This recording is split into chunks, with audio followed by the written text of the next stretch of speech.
Ephesians 4, verse 25. Therefore, laying aside falsehood, speak truth each one of you with his neighbor, for we are members of one another. Short and punchy, and deceptively deep. Paul isn't giving a polite suggestion.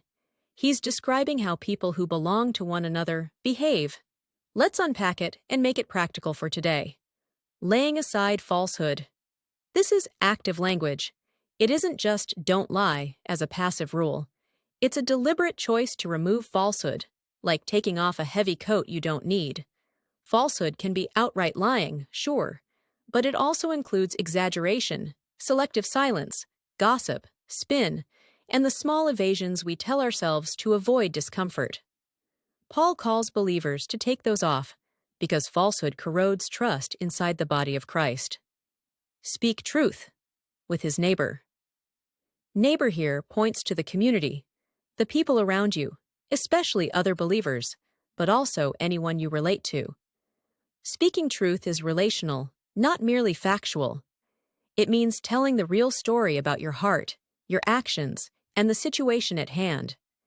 It includes candor, clarity, and honesty that honors the other person, rather than humiliating or manipulating them.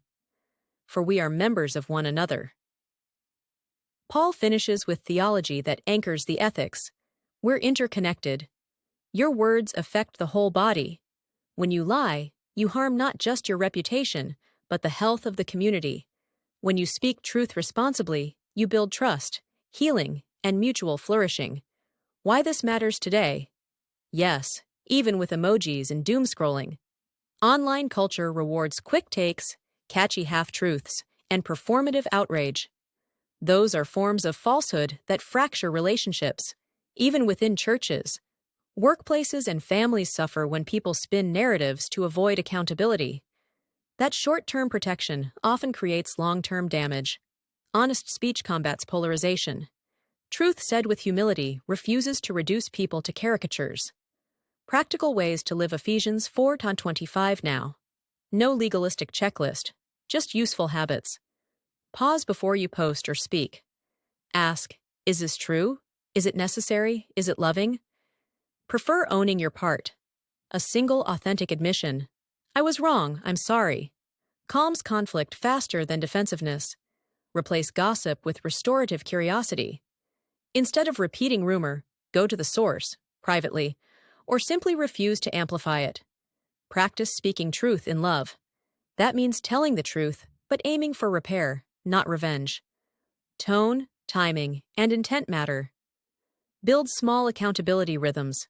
A friend, mentor, or small group where you can confess mistakes and be challenged gently. A few quick clarifying examples. If you made a mistake at work, truth looks like telling the manager what happened and proposing a fix, not crafting a cover story.